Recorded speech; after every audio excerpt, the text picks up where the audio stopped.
Okay, let's talk about multi-step equations. For solving multi-step equations, we're going to do it very similarly to how we solved the single-step equations. We're trying to isolate our variable by itself to find what it is equal to.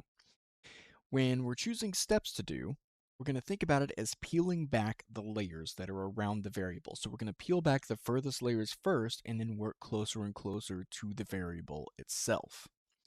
Just like the last video, I think it's best if we go ahead and jump in and look at an example. So let's take a look at that first one. Our first example is 6 is equal to 1 minus 2n plus 5. Like I said, we're going to think about this as peeling back the layers. So we have a layer out here, a layer out here, and then we have a layer right here nestled up against the n. Let's go ahead and subtract this 1 from both sides and subtract this 5 from both sides. So 6 minus 1 is 5. 5 minus 5 is 0. That's going to be equal to negative 2n.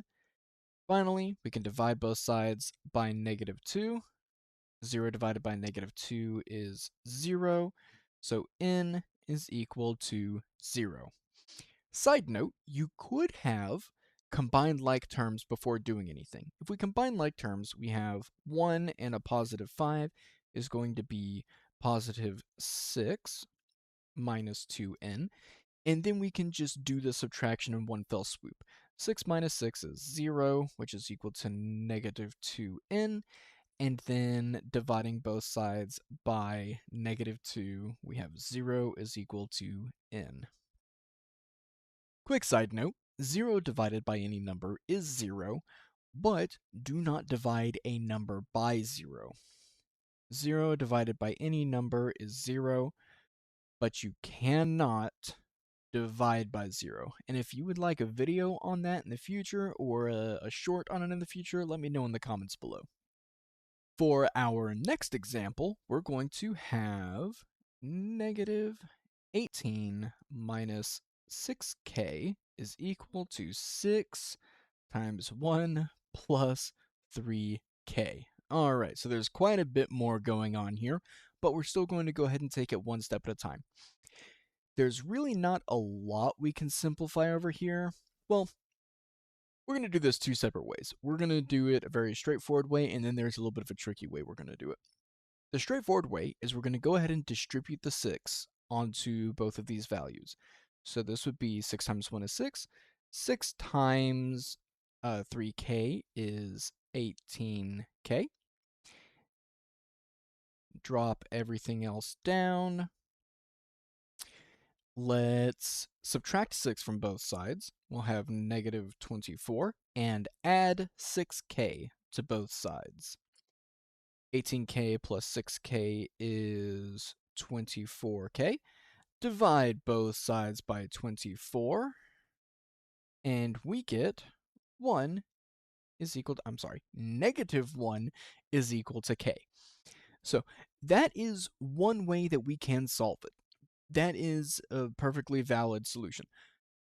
Another way we can do it, and this is a little bit of a tricky way, I want to show you something else that we can do. Let's erase all of this. I have 18 and 6 here. Both of those are multiples of 6.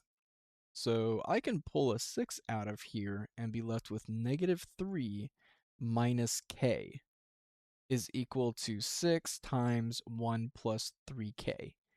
I can then divide both sides by 6 and get negative 3 minus k is equal to 1 plus 3k.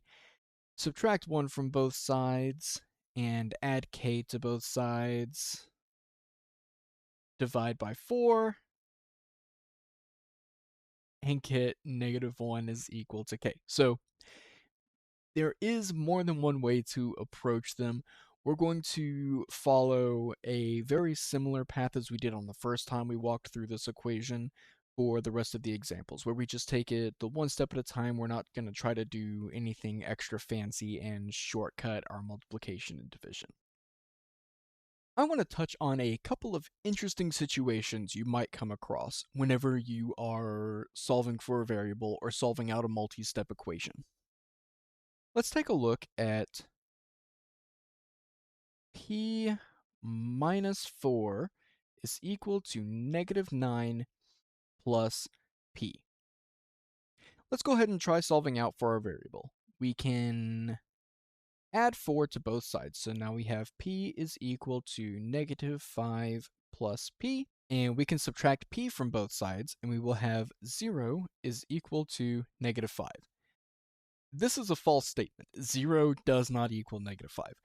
This means that there is no value that we can plug in for p that will make this equation true.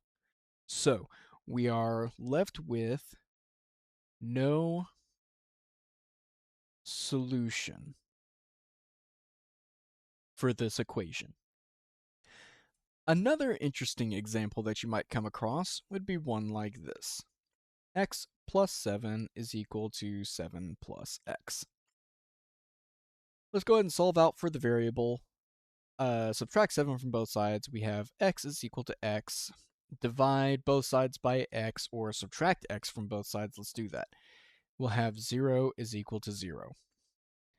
We could have stopped here at x is equal to x, but wanted to go ahead and go on to a constant to make this more clear. 0 is always equal to 0. X is always equal to itself. This is called the reflexive property. Everything is always equal to itself.